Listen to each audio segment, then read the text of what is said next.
This is Out Loud and Laughing. What is up, chosen fam? Welcome back to the studio. Today, we are gearing up for an absolute masterclass in comedy, resilience, and unapologetic authenticity. Our guest today is an incredible stand up comedian, a writer, and a true powerhouse voice who is making massive waves all the way from Australia. They are a brilliant creator who stands on stage, grabs the mic, and turns their lived experience as a trans, non binary person into pure comedic gold. They aren't just breaking down barriers, they're laughing right through them and showing everyone that humor is the ultimate tool for connection. Please welcome to the pod the phenomenal Chris McAllister. Hey, Chris. Oh my goodness. I should get you to write all of my intros. That was epic. Well, you've done the work. We're just here I to bring sound you. awesome. You are. You are awesome, Chris. We're so Thank incredibly. You're welcome. We're so incredibly stoked to have you here on Out Loud and Laughing, joining our chosen family. Now, a huge part of our chosen family is meeting you for the first time today, and we want to properly introduce them to who you are. So, before we dive into the comedy festivals and the heavy hitting industry stuff, we always like to go back to the roots where it all happens. What was the origin Chris story like? And growing up in England, were you always a funny kid in the room, or did that comedy gene sort of like kick in later in life? In England, I feel like you need to have the gift of the gab, we call it. Like you need to be able to banter. And so you give as good as you get. And we're very heavy on the sarcasm. And my dad was always very sarcastic as we were kids. So you couldn't really, there was no mollycoddling or anything like that. And I think that I always prided myself on a witty repartee. And even when I was in primary school, and I always wanted to be funny. I wanted to be known as being funny. I remember that. I remember I had a best friend, Charlie Dean, and people always thought that, oh, Charlie's so funny. Charlie's so funny. And I was like, I'm funny too. And I remember feeling a bit jealous that I wasn't known as being funny. Well, we invite all of that humor and banter here today. So please be funnier than. Do not hold back. Do not hold back. Where are you coming to us from today? You're in Australia, yeah? I'm in Sydney now. I've been here since 2007. What brought you there? I'd finished uni. I was in my 20s. I'd had a breakup and and my sister was over here at the time, and I just fancied it. I'd always fancied traveling, and for some reason Australia had piqued my interest. I think maybe because I grew up watching Australian soaps like Neighbours and Home and Away. I don't know if you know what they are, but in England you grow up watching those things, and so it looks like everyone's at the beach all the time, like everyone's just having a great old time. And so that's what I thought it was, and that there was never a winter. But I was wrong. I got here and my first winter was so cold, and none of the houses there's like a collective denial, and that there's no winter in Sydney because they don't have any heating in any of the houses. Oh my gosh. But yeah, so because people go, well, aren't you used to it because you're from England? But we have central heating in England. We warm our houses up, so you're not really in the cold. I never knew that. I didn't realize that. Yeah, here I am 19 years later, so it's obviously not that bad. Right. I want to switch gears a little bit to the comedy part, right? Like you mentioned that your very first time trying stand-up comedy was at an open mic night, I think in Sydney in like 2018. So pre-COVID, which we like to say at this point in our lives. So take us back to that exact night. What was going through your head right before you walked onto that microphone? Like, was it total, like a paralyzing terror, like, oh my God, what am I doing? Or was it like, nope, this is exactly where I should be? I had written a 7-minute stand-up set, and it was for a night that it was like a butch lesbian night celebrating butch culture. And I wasn't butch at the time. I was just a bit more androgynous, but I just decided to do it anyway. And I was backstage waiting to go on, and they were introducing me, and I was terrified. I was so terrified. And someone was just like, just get on, you'll be fine. They're great out there. And there's about 120 lesbians in the room. So I got on stage and I opened my mouth to speak, and then a noise just that I'd never made before came out of my mouth. I don't even know what it was. Like no words. And Was then I it just had breath? to. Was it It was breath? like it was more like a howl. I don't. How? And, like I don't know what it was, but I just was like, right, reset, okay, and then start. So yes, it was the most terrifying experience that I'd ever had until that. I think all of my lesbian friends would agree that if a gay man like myself was in a room like that, it would be terrifying. And I think that, like, you know, adversely, I'm just joking. Like, that is like really intimidating. Like, It is. how I don't know that I could do that. I like working in a format that I can go back and edit what I say. um, you know, you're kind of like in the moment. Spotlight's on your face. What inspired that 7-minute set? And can you share some of it with us? I'm curious. Like, how do you make a room of 120 lesbians laugh? That's the hard part. I That's know. funny. Yeah.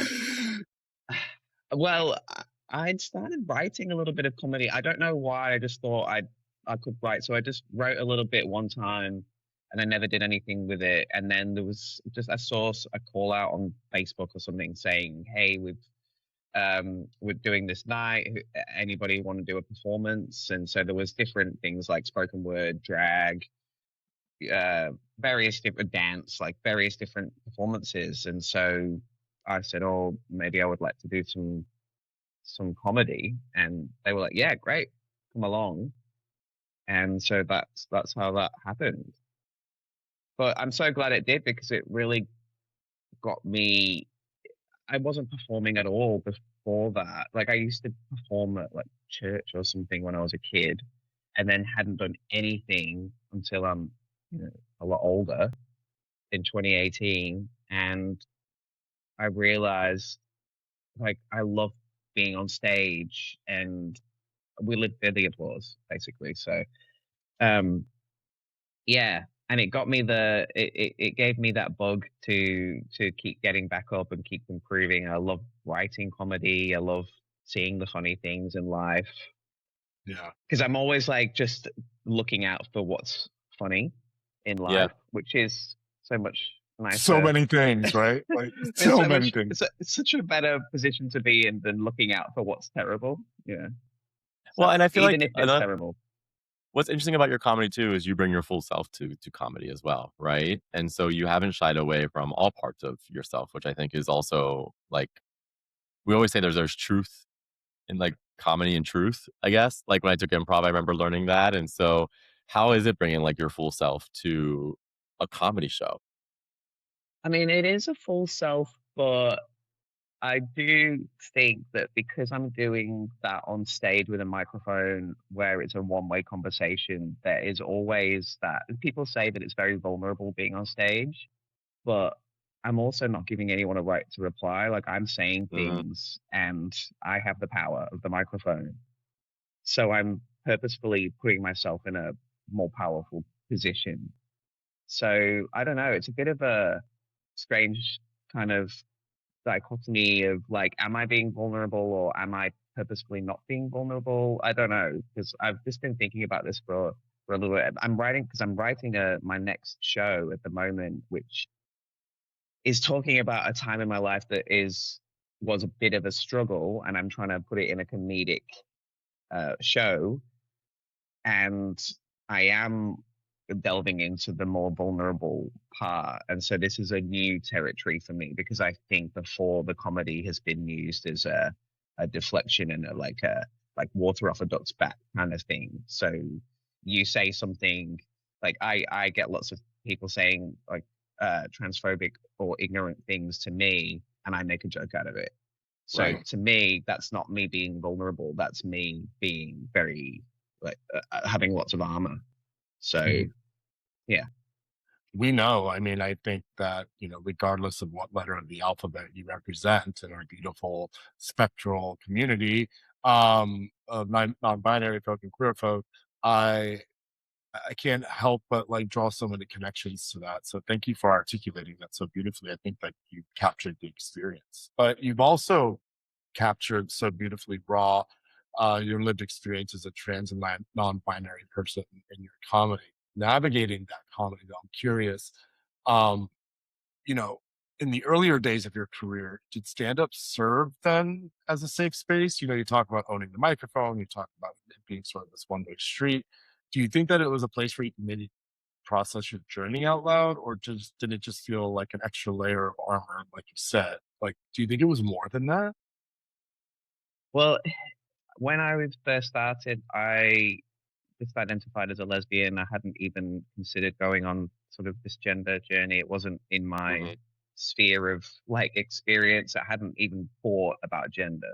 No one was talking about non-binary people or anything in 2018 over here. They might have been over there. I don't know. We're always a little bit behind in I mean, it Australia. depends. It depends on the day. It depends on the day of the week over here, apparently. And So who's in office? it's all. Yeah. Yeah, Well, that's what I mean. But yeah, yeah. yeah, exactly. So yeah, we've been quite lucky here. So, but that meant that no one was talking about it, and I didn't really understand non-binary. I remember at the time, um, but so the comedy was just me having fun being on stage talking about the like lesbian stereotypes and stuff like that. And then when I did start the journey of transitioning and looking at my gender, I'd started a show called Queers of Joy, which was a night to celebrate gender diversity and stuff. But it was at the same time as me having these thoughts. And so the very first show, I was still using my full name, she, her pronouns. We had the second show 2 months later, and by that point, I'd decided to start taking hormones, and then I changed my pronouns to they then. And the third show, like 2 months later, obviously my voice started dropping. And the fourth, and so the first few, like I was giving updates to the audience. I In thought real it would be time. in real time. Yeah, and saying, and like my voice is croaky, and it's like that's not COVID, by the way, that's me. I'm on testosterone, because it was all very There's people. Correct. There's people like I COVID-y saw at the this. time. There's people. Yeah, there's people like I saw this amazing comedian Chris. Oh, the one with the low voice. Oh no, their voice wasn't low Yeah. enough yet. You know what I mean? Like, Yeah, yeah. what week did you go? That's hysterical. Yeah. So, and then so things change over time, but it was great because it was like I could get to talk about it in public and not Yeah. have any shame about everything that was happening. And I also felt like I had a whole community coming along with me on the journey. And so that, and I took a break from stand up after COVID started. So I wasn't going into those rooms doing 5-minute sets to people that Mm. didn't know me. I was hosting a show where people had come and they might have already known me, and they were in a show that was there for gender diversity. So it was a very safe stage for me to be divulging, what was going on at the time. That's kind of my next question too that I was interested in because, I want to understand the cultural landscape a little bit in Australia because from an outsider's perspective, Australia can look like total paradise, very inclusive. But we also know every place kind of has their own hurdles and struggles. How does queer, trans, the non-binary experience in Australia differ from maybe what you see or hear in the UK or the States? Even through the lens of even just being in the comedy club scene. Up until a few months ago, I would have probably my answer would have been a bit different, but it Mm, seemed like I just said things happen in Australia a bit later than everything else. yeah. I feel like that now we're starting to see a little bit of that political scapegoating that has happened already in the US and the UK, because here those kinds of politicians have seen it work and how divisive it can be, and good for their campaign. So we have a certain person here, I'm not going to name her at the moment, who is using trans rights as a wedge issue to be able to make her way up, to being prime minister. And she's been around for 30 years, and it would have been a complete laughing stock to even consider that she had any chance over here.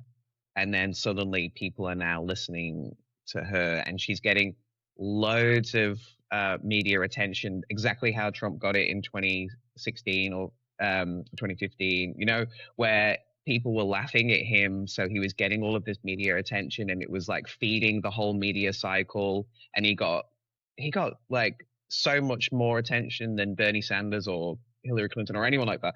So it's like everyone knew about, everyone's talking about him, and there's no such thing as bad publicity, and it's exactly what's happening here with this person. And unfortunately, trans rights are one of the issues that up until now, the politicians have largely been like, no, we're not going to enter that culture war. And unfortunately, now this person is. And so it differs from state to state. So here in New South Wales, which is where Sydney is, we're sort of relatively okay with trans rights, but then in Queensland and in they've just stopped puberty blockers. Well, about a year ago, puberty blockers for under 18s, and they have a different local government there, so who are actively trying to roll back rights, and they have learnt from the UK situation.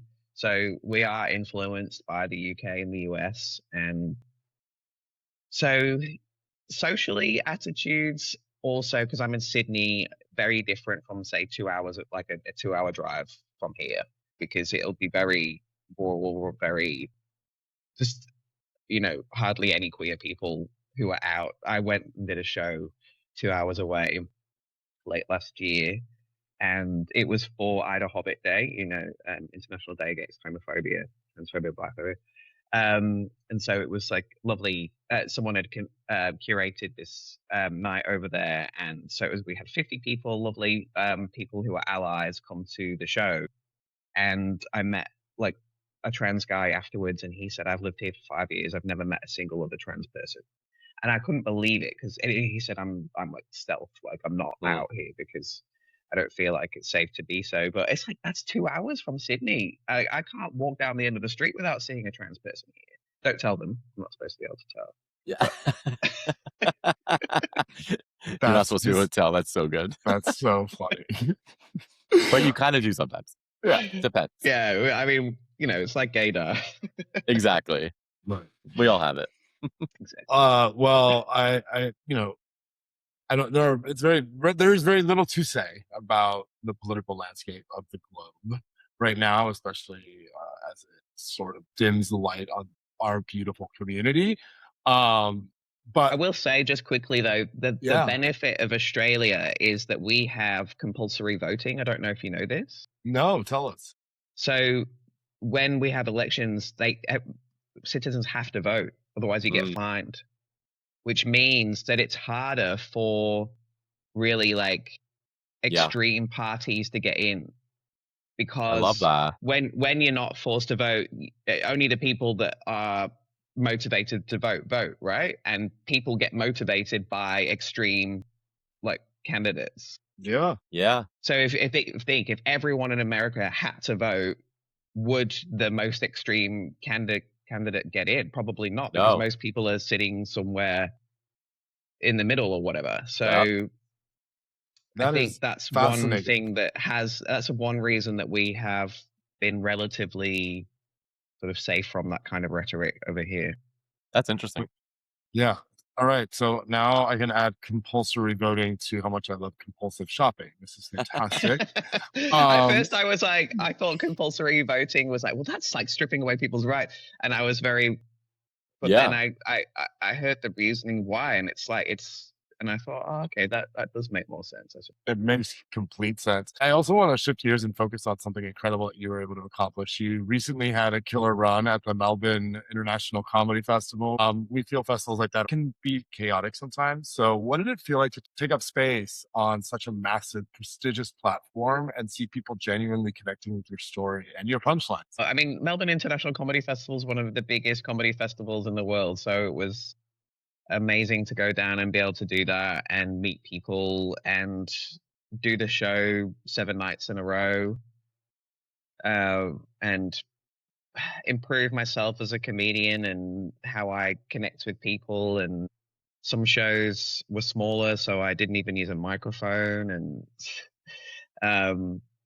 it was great. I mean, it's what I want to be doing all the time. I think about stand-up comedy all the time. And the show itself is the story of, I started a project for myself last year where I started posting a video every day on Instagram about being trans, but like a joke, like a funny video. And so I started doing that every day, and I was getting lots of followers and people interacting with my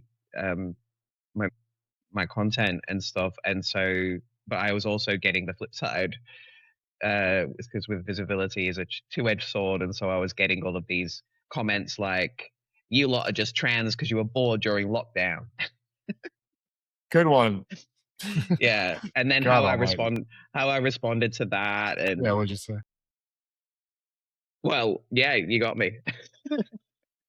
Honestly. It was either that or bake another loaf of sourdough. Oh, jeez. Yeah. It's unbelievable the things people have the audacity to say Yeah. to others, regardless of anything. But okay. I mean, yeah. And so things like that are just so ridiculous. They're funny. So I was also getting a comment all the time, "I can tell you're still a woman," but then I would get, "I can tell you're still a man," in a comment directly underneath. So one day I posted that, and then just spontaneously, people that had been following me for a while started saying, "Well, I can tell you're a lovely person, and I can tell I like watching your videos," things like that. And so it gave me this idea, and it was just after Trump got inaugurated, and he'd said there was only two genders, and people were saying you don't exist. And I could see that lots of trans people online were feeling isolated, and they didn't have any allies. And because he was doing all of those executive orders, like on his first day and stuff. So I asked people in a video, I said, to me, I don't think that I think that trans people do have allies and they're not alone. And that this political thing is not to do with us as people. And so I invite you to say, "I can tell," and then just say something really lovely instead of "I can tell you something." That's beautiful. And Yep. so I started that, and then so I posted it one evening, and then within an hour there were 300 comments. And then I was looking through them all, they were all really lovely comments. And the next morning I woke up, there were 3,000 comments. And they were just lovely, lovely comments. And I was trying to respond, I couldn't respond to them in time. And so my show is about how that all started, and the beautiful allyship campaign that was or is still ongoing. There's like over 100,000 comments there now of people saying that "I can tell the world's better with trans people in it. I can tell you have an ally with me. I can tell I love my trans daughter," things like that. So it's just that that post has gone on a different algorithm now. It doesn't get any transphobia at all. It's found all of the people in the world that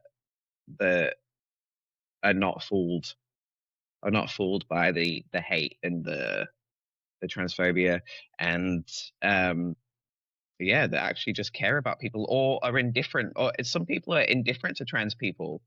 Some people just go, "I can tell, I actually couldn't tell, but you seem like a decent person to me." So who cares? Like, gee, thanks. do you know what I mean? But like, it's like, the posters like reached people that are not actively engaged in trans issues either way, but are just live and let live. Yeah. And those people you never hear from online either, because you only ever hear like one side or the other. So like I mean, it would be interesting to have a vote of what like everyone thought, because I do think that most people like just let people live their lives. I'm interested to see how that plays out. I'll be watching on that. Well, Chris, we could be talking about this all day, but we wouldn't let you leave out loud and laughing without playing our little game that we like to call This or That. We're calling this one the Laugh Your Ass Off edition. It's time for another round of This or That, the unhinged get to know you game. Yeah. The rules are simple though. Just no overthinking, no pulling punches, just the first vibe that hits your spirit. I will go first. Do you prefer a sold out comedy theater or a gritty, intimate underground club? Sold out comedy theater. Why not? I don't want to be in a gritty. Take gritty out. I take gritty out. Intimate underground, maybe. Yeah, I'm but far too posh from gritty. That's too good. I can tell you're posh. See, I'm good at this. Chris, are you a Vegemite on toast, or are you a classic British breakfast? Marmite Marmite Right. Marmite. is the British version of Vegemite, and it's far superior. Yeah. What's the Yes. difference? Is it the brand or is it a different ingredient? Yeah. It's a different brand altogether, but the consistency is different. It's got more like a honey consistency. Okay. It's probably not as salty. It's got a slighter sweeter taste. Okay. But when I go back to the UK to visit, I always bring back a jar of Marmite. I don't eat Alright. Vegemite. Don't tell me. Adding it to my Amazon list, or buy now, one click. Marmite. Marmite. Okay, we But asked you love it or you hate it.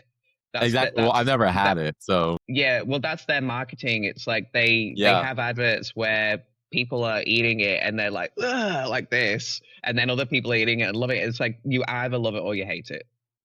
there's no in between. Is it for men? Is it? Gosh. I see sponsorship. No, I'm just kidding. I mean, we gotta laugh, right? Wait, hold on. Is it fermented yeast? Like what's Yes. It is the same. It's pretty much the same ingredients as Vegemite, but it just for some reason tastes different. Yeah. All right. Just wanted to clear that up. We asked every single guest, do you prefer scruff or no scruff? What is scruff? Wait, Hair, like hair there's on an the face. app. It could be many things, Chris. Anything. I don't know. Do you like hair, Chris? Yeah. On other people or myself? Yes. Yes. What do you say? Exactly. This one always gets questions. It does. Everybody it knows depends. It depends. There's someone I know who at work who is growing a mustache at the moment, and I think it looks ridiculous because he's got such a young, boyish face. Not and anymore. I just think, God, good for you, but you look ridiculous. But I haven't told him that, and he's so handsome. But then there's others that it's like, oh, I don't know. Did you watch Schitt's Creek? Oh, Of course. Yes. So, what's Alexis's boyfriend's name? Oh, yeah. Ted. Yes. Like in the later seasons, they've got him like with the 5 o'clock show, and he looks so handsome. Yes. But he didn't in like season 1. So he was I put it down to the scruff and the hair. So I think it depends. So you're saying it depends. Okay, that's fair. Yeah. We'll take it. When you're writing your comedy, are you writing your jokes in total silence, or are you in a chaotic coffee shop? I'm probably driving. Love that. Yeah, right. Like a I'm shower I'm not No, but you're writing, thinking. But you're thinking while driving. Yeah, it's like I have to be doing something like monotonous or something with one side of the brain. I don't know which one it is, and the other side, which is the creative side, I don't know. That is free to just do its thing. Yeah, so things just occur to me in random places. Sometimes in the shower, yes. Yep, the shower. Rarely am I just sitting down and going, right, I'm going to write now. Yeah. I love it. Okay. We talked a little bit about this before we started recording. So OG Toy Story or Toy Story 5? OG. Yeah. Except the problem is, because the story, OG, all day, and Toy Story lives in my heart. This is not talking shade. The animation is so new. And so it looks so drastically different from like the original one was so good. If you look at the original one, we thought it was amazing. It was amazing, but also like they've done really great jobs of making it better. It's no Moana. You know what I'm saying, Chris? Yes. Yeah. I mean, I was thinking that there's a scene in 5 where there's like 50 toy horses and 50 toy buzzes riding these, and all the horses are different. They're all different. Like if you can imagine, like little plastic horses, or there's like material ones as well. And they've animated all of them on this big scene where they're all running, and so they've got like things blowing in the wind. And I was thinking, wow, that must have they couldn't just do copy paste. They had to like animate each individual thing. So amazing, yes. But I think that the magic of Toy Story, the OG, you can't ever recapture that. I agree. And I also love this. And also the surprise element. The whole idea of having toys having this secret life without you knowing, like, and then all of the funny things that they did with that was. Now I mean, we even get the it. other day, we watched one of the older ones. I can't remember, and they're like a kid's playing with Buzz and like kidding, and it's like Buzz, Buzz, Buzz, Buzz, Buzz, Yeah, like into the rescue. yeah. Just those little things. It's so great. They've got brains. Amazing. Okay, we asked all of our guests this as well. It gets a very visceral reaction, so we're curious to hear what you have to say about it. But are you a shower or a bath person, Chris? Shower. All day. Yeah, Didn't skip a beat. I grew up having a bath. I was one of 4, and we all had to have the same bath water. Oh. And we were all fighting to get in there first because you didn't want someone else's hair to be in your bath. Or you pee. know, siblings. Or pee. I don't think we ever thought of that. I thought that my siblings. But it probably happened, Chris. If a bath probably lasts because longer than probably because my brother was 10 years younger than me, so he probably was peeing in the bath. But I always used to go, I'll go in there first before you, Phil. I'll be really quick. And he'd be like, well, don't wash your hair. And I was like, I won't. And I always did. But so I think once I discovered the shower, which was probably when I left home at 18, because we had a shower in my house when I was growing up, but it never got used. Not once. I never saw that shower get used. Interesting. We were a bath family. And so I discovered it afterwards. And now it's like, that's such a lovely moment of the day, the shower, hot water, like going over your head and I can't leave the house now without a shower. Yeah. I mean, I agree. Okay, last one. This one's important, Chris. Being remembered for making people laugh or remembered for making people think? Laugh. Comedy through and through. Yeah. I mean, people say now, they'll be like, oh, your content really makes me think and sometimes makes me laugh. Someone said that to me once and I was just like, yeah. I could only focus on the fact that she said sometimes makes me laugh. That was yeah, you didn't really have to put sometimes in there. What a bitch. If you can't say anything nice, don't say anything at all. Didn't your mother ever teach you right? Oh, I am so glad our hemispheres crossed, Chris. This was amazing. You're an absolute legend.